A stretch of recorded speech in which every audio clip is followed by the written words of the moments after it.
Hello friends, నేను శరణ్యాని. ఇవాళ దెయ్యాల్ మహల్ 6వ భాగం చదువుకుందాము. రాసిన వారు మీనా ముక్తేశ్వర్ గారు. నా భక్తులైన మీ తల్లిదండ్రులు 25 ఏళ్లకు చేసి రక్తాభిషేకం చెయ్యక విధి వంచితులు అయ్యారు. నన్నే ఉపాసించే గరుడ జాతి వాళ్ళు నీ తండ్రికి వారి తెగలోకి స్థానం ఇచ్చారు. నీ తల్లి నిన్ను ప్రసవించి ఏరుకాల వారి పల్లెలో ఉంది. ఆమె మతిస్థిమితం కోల్పోయింది.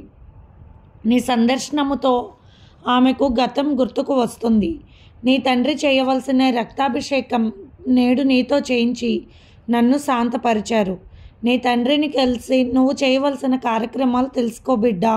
ఇదిగో ఈ నవరత్న ఖచ్చిత కంకణము ధరించు. నీకెదురు నిలవగలిగే వారే ఎవరూ లేరు. అదిగో అమృత జలం. ఆ జలం తాగితే నీకు నీ విధులు పూర్తిగా మొత్తం అయ్యే వరకు ఆకలి బాధలు ఉండవు. మీ వంశరత్నాల ఖడ్గాన్ని స్వీకరించు. నేడు దెయ్యాల్ మహల్గా మారిన అజాత మహల్ని ఉద్ధరించు. అక్కడ మీ పూర్వీకులు నెలకొల్పిన దేవాలయాన్ని సందర్శించు. అపజయం అన్నది నీకు రాదు. నీ పుట్టుకలో అంత మహత్యం ఉంది.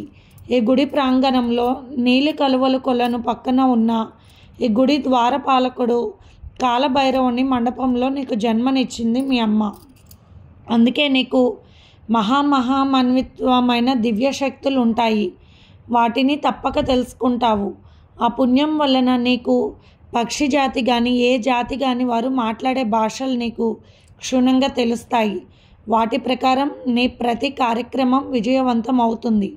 అందాల సౌందర్య రాశి అవంతికాదేవి నీకు ఇల్లాలవుతుంది. మీ పూర్వపు సంపదలకు మీకు సొంతం అవుతాయి. వాటిని ఉపయోగించవలసిన తీరు మీకే అర్థమవుతుంది. కాలక్రమాన చరిత్రలోని పేరు చిరస్థాయిగా ఉంటుంది అంటూ అమ్మవారి విగ్రహం నుండి వచ్చే వెలుగులు తగ్గి ఆమె కనులు యథాస్థితికి వచ్చాయి. వివేక్ వర్మ కూడా మామూలు పరిస్థితికి వచ్చాడు. త్రిశక్తి మాతకు మరొకసారి దండం పెట్టుకున్నాడు. ఆ దివ్య అమృత పానీయం తాగాడు. నవరత్న కంకణాన్ని ధరించాడు. అది అతని శరీరంలో కలిసిపోయినట్లు అయిపోయింది. ఖడ్గాన్ని ధరించాడు.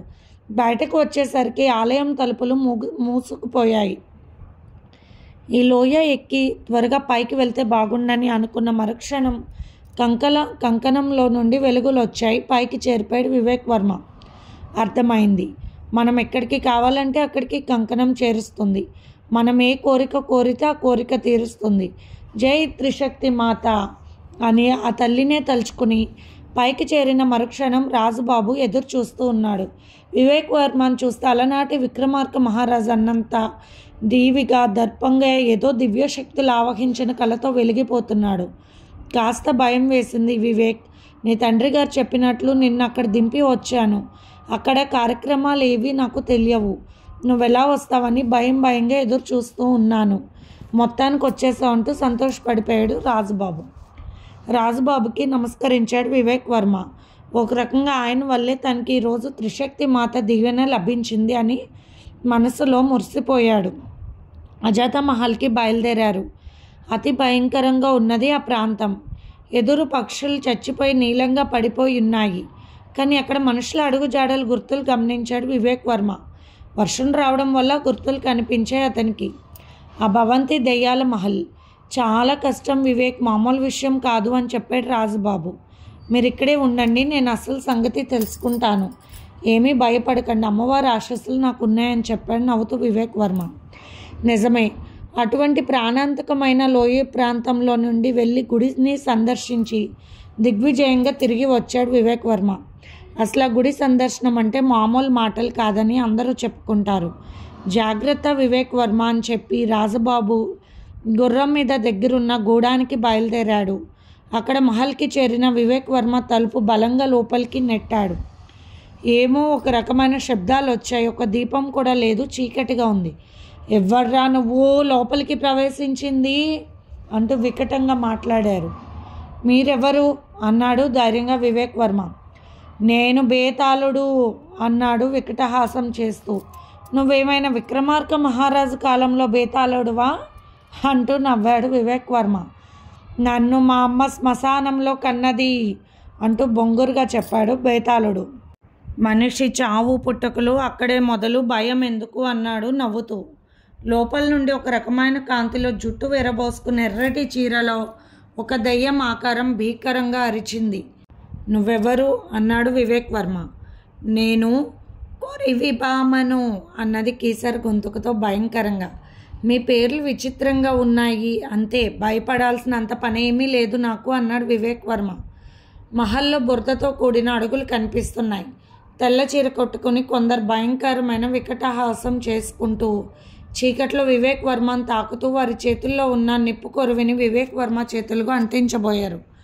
అంతే చప్పున తప్పుకున్న వివేక్ వర్మ, ఇలాంటి వాటికి భయపడే రకాన్ని కాదు అసలు నేను.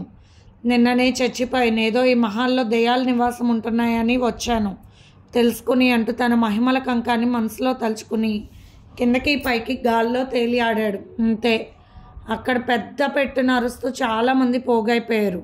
ఈ అజాత మహల్ అంతా వెలుగులు చిందాలి అన్నాడు వివేక్ వర్మ. మహల్ అంతా కాంతులతో వెలిగిపోతూ ఉంది. ఆ వెలుగుల్లో అందరూ అక్కడ నిలబడిపోయారు. భయంతో వివేక్ వర్మ వైపు చూస్తూ ఉన్నారు. మేము దెయ్యాలము కాము అంటూ వణికిపోతున్నాడు బేతాళుడు. నాకు తెలుసు అన్నాడు వివేక్ వర్మ. మరొకసారి కంకణాన్ని తలుచుకుని గాల్లోకి పైకి లేచి మళ్ళీ యథాస్థానంలోకి వచ్చి కూర్చున్నాడు ఎత్తు మీద. అయ్య బాబోయ్, నిజంగా దెయ్యమే, మాకు గత్యంతరం లేక ఇక్కడ నివాసం ఉంటున్నామయ్యా, కనికరించు రాజకుమార దెయ్యమా అంటూ కొరివి బామల నాటకం ఆడిన ముసలవ్వ బతిమాలింది. అక్కడ తెల్ల చీర కట్టుకున్న 5 బయటకు వచ్చారు. ఇంకా 3 మగపిల్లలు కూడా వచ్చారు బయటికి. ఏంటి మీరందరూ ఇక్కడికి ఎందుకు చేరారు అన్నాడు వివేక్ వర్మ. క్షమించండి దెయ్యం గారు, ఇన్నాళ్ళు మీ పేరు చెప్పుకొని ఆనందంగా మహల్లో ఉంటున్నాము, అంతేగాని మాకే దురదృష్టాలు లేవు అంటూ బేతాళుడు చెప్పడం మొదలుపెట్టాడు. మేము నక్కజాతి గూడెం వాళ్ళం బాబు. నేను ఇదిగో అది నా భార్య, ఆ కొరివి బామ్మ మాయమ్మ, వీళ్ళంతా మా పిల్లలు, మొత్తం 9 మంది సంతతి నాకు. వీరందరినీ పోషించలేక బతికి బట్ట కట్టలేక అప్పులు చేశాను. ఆ అప్పులు పెరిగి పెరిగి మా ఇల్లు పొలం అన్నీ స్వాధీనపరుచుకున్నారు గూడెం పెద్దలు. ఇక చేసేది లేక ఈ పిల్లలందరినీ తీసుకుని నడుచుకుంటూ అడవిదారుల వెంట తిరుగుతూ కాయ కమ్మ తింటున్నాము.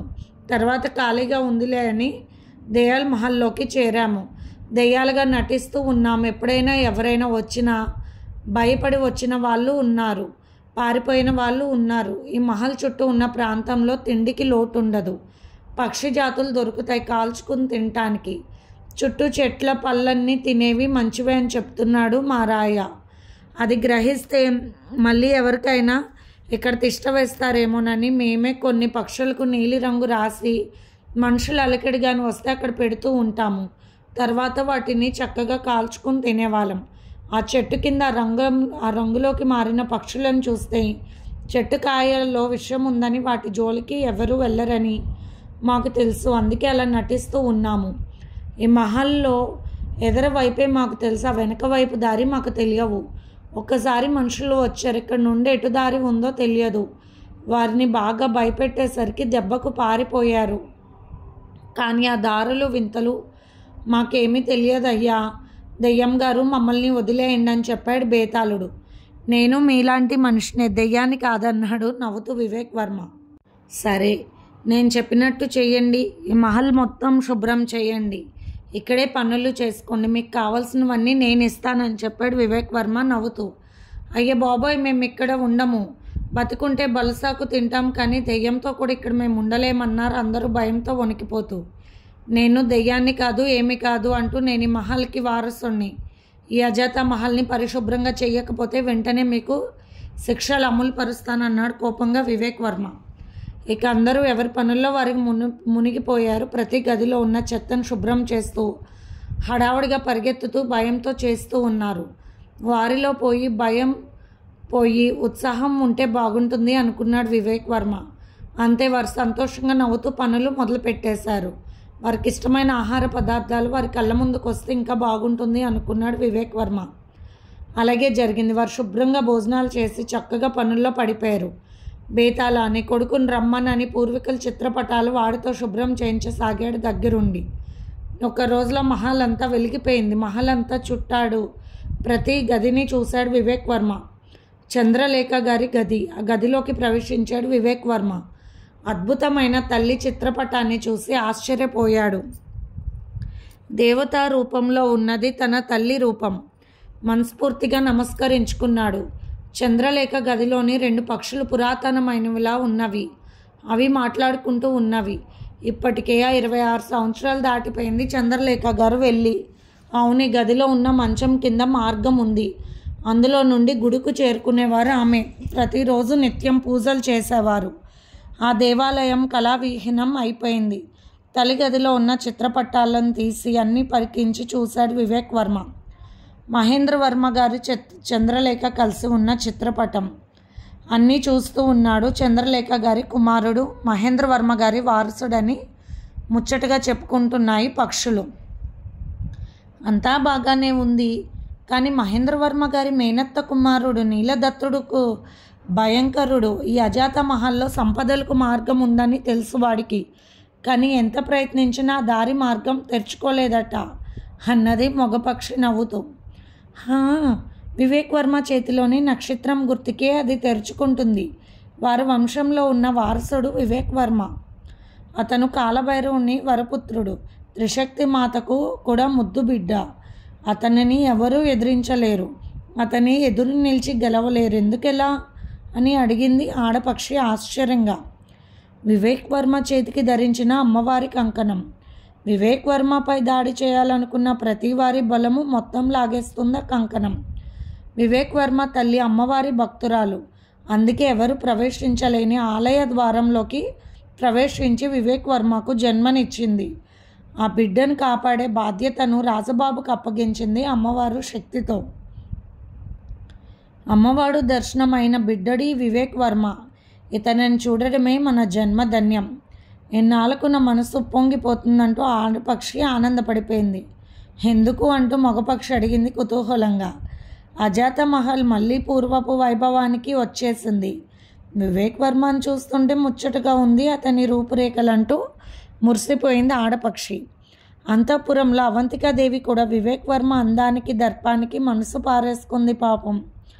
అంతటి సౌందర్య రాశి అంతరికంగా మందిరంలోకి మన వివేక్ వర్మ ఎలా ప్రవేశించాడు అంటూ నవ్వింది ఆడపక్షి. వివేక్ వర్మ గారి చిత్రపటం చిత్రించింది అవంతికాదేవి స్నేహితురాలు. వివేక్ వర్మ వెళ్ళలేదు అంటూ చెప్పింది మగవ పక్షి నవ్వుతూ. ఇప్పుడు వెళ్ళవచ్చు, ఏమవుతుంది? మాయా రూపంగా వెళ్ళి అవంతికాదేవిని చూసి రాత్రికి అక్కడ ఆమెను చూస్తూ బస చేసి రావచ్చు, విందు వినోదాలు అందుకోవచ్చు అంటూ ఆనందంగా తెలియచెప్పింది ఆడపక్షి. వివేక్ వర్మకి నవ్వొచ్చింది. అవంతికాదేవి అప్సరస కన్యక, నా మనసును దోచిన వలపు వన్నెల రామచిలక. అవంతికాదేవి మాట రాగానే వివేక్ వర్మ మనసులో ఎన్నో భావాలు వెల్లవెరుస్తాయి. నిజమే, ఈ నవరత్న కంకణంతో నేను ఆమెకు కనపడకుండా వెళ్ళవచ్చు అనుకున్నాడు వివేక్ వర్మ. అందరికీ అన్ని పనులు అప్పగించి పట్టపగల్లా ఉండాలి, పని వేళలు తెలియకూడదని చెప్పి వెళ్ళిపోయాడు వివేక్ వర్మ రాత్రికి రాత్రి కనపడకుండా. ఏమిటో ఈ చిత్రం, మనం అందరినీ దెయ్యాలుగా బాధిస్తే ఈ రాకుమారుడు దెయ్యంగా వచ్చి కూడా మనిషిలాగా అన్ని పనులు చేస్తూ మనకు రాత్రేదో పగలేదో తెలియకుండా మాయతో చేసేసాడని చెప్పుకుంటున్నారు బేతాళుడు కొరివిబామ. అవంతికాదేవి మందిరానికి తీసుకువెళ్ళవే నా రత్న కంకణమా అని వివేక్ వర్మ అనడమే రెప్పపాటులో అవంతికాదేవి అంతరింగక మందిరంలోకి వెళ్ళిపోయాడు వివేక్ వర్మ. ఎత్తైన గోడపై తుమ్మెదలా మారిపోయి చూస్తున్నాడు వివేక్ వర్మ.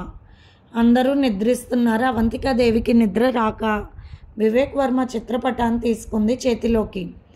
ఏమీ అల్లరి నీది, స్వప్నంలో నన్ను చేరి తుమ్మెద వల్లే నా పెదవుల్లోని జుంటి తేనె జోరుకున్నావే, మదనుడువైన శయ్యపై చేరి నా దేహమందు తాపములను చెలరేగించావు.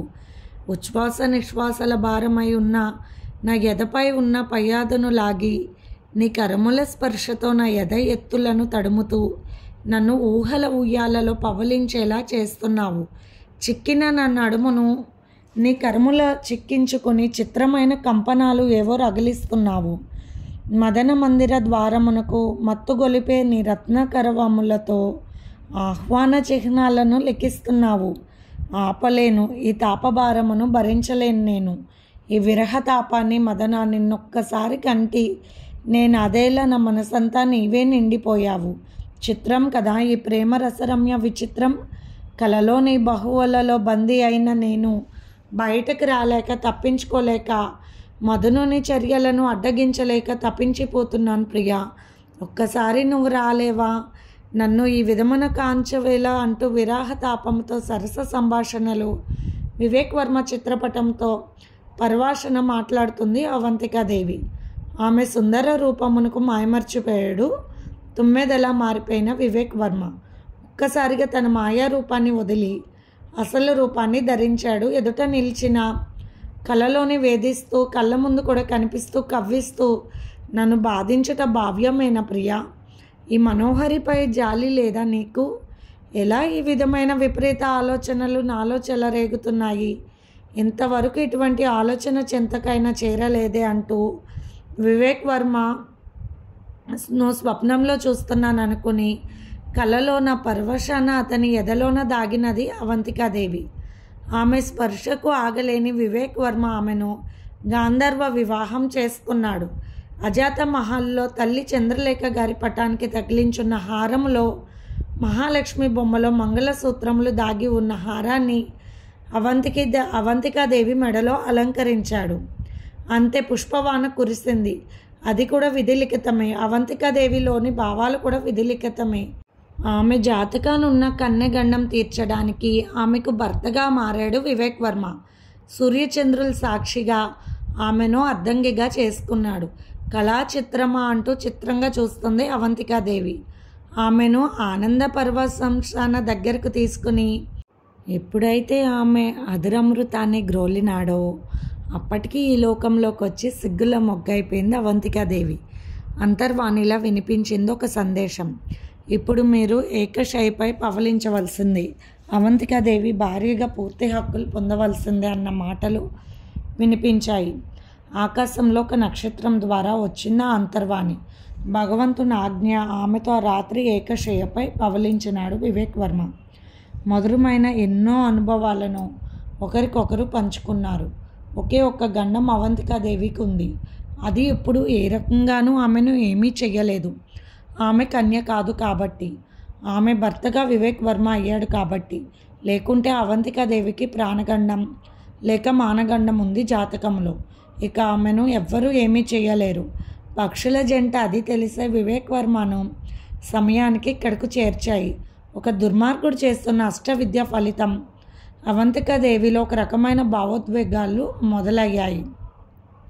చిత్రపటం వివేక్ వర్మది ఉండడంతో అతనిపైనే ఆమె మనసు నిలిచిపోయింది. అందువల్లనే ఆమె ఆ గండాన్ని తప్పించుకోగలిగింది. ఒక రకంగా కోడు కూసే వేలకు పక్షిలా మారిపోయి అజాత మహల్కు చేరిపోయాడు వివేక్ వర్మ. పాన్పు మీద పవలించి ఉన్నాడు. ఆహా, సుందరితో సంభోగించి అలసిపోయాడే మదనుడు అంటూ సరసమాడింది మగపక్షి. అవును, మగ పుట్టాక ఆ విధమైన ఆనందాలు తప్పు కాదుగా మరి అంటూ సిగ్గుపడింది ఆడపక్షి.